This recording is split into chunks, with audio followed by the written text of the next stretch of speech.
பிரியமானவர்களே, கர்த்தர் இந்த புதிய நாளிலும் நமக்கு கொடுத்திருக்கிற ஒரு அருமையான வார்த்தை. சங்கீதம் 118வது அதிகாரம் 8வது வசனம். மனுஷனை நம்புவதை பார்க்கிலும் கர்த்தர் பேரில் பற்றுதலாய் இருப்பதே நலம். ஆம் பிரியமானவர்களே, இந்த வசனம் நமக்கு ஒரு பெரிய ரகசியத்தை சொல்லி தருகிறது. நம்மளுடைய வாழ்க்கை பயணத்தில் நாம் பலரை சந்திக்கிறோம்.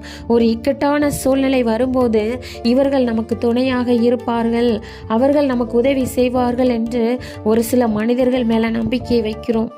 ஆனால் அந்த நம்பிக்கைகள் உடையும் போதுதான் சொல்ல முடியாத வேதனையை அடைகிறோம். மனிதர்களுடைய அன்பு காலத்திற்கு ஏற்றார் போல மாறிக்கொண்டே இருக்கும்.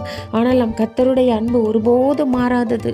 உங்களை மற்றவர்கள் ஒதுக்கி தள்ளி இருக்கலாம், அல்லது உங்கள் கஷ்ட காலத்தில் உதவி செய்ய யாருமே முன்வராமல் இருந்திருக்கலாம். கவலைப்படாதீர்கள். யார் உங்களை கைவிட்டாலும் உங்களை படைத்தவர் உங்களை கைவிடவே மாட்டார். மனுஷனை சார்ந்து நிற்பதை விட தேவன் மேல் உங்கள் பாரத்தை வைப்பதுதான் உங்களுக்கு உண்மையான பாதுகாப்பையும் ஆறுதலையும் தருகிறது. அவர் உங்கள் காயங்களை ஆற்றி உங்களை மீண்டும் எழும்பச் செய்வார். ஆகவே இன்று உங்கள் நம்பிக்கையை மனிதர்கள் மேல் அல்ல, கர்த்தர் மேல் வையுங்கள். ஒரு பெரிய மாற்றத்தை உங்கள் வாழ்வில் காண்பீர்கள். தேவன் உங்களை ஆசீர்வதிப்பாராக. ஆமேன்.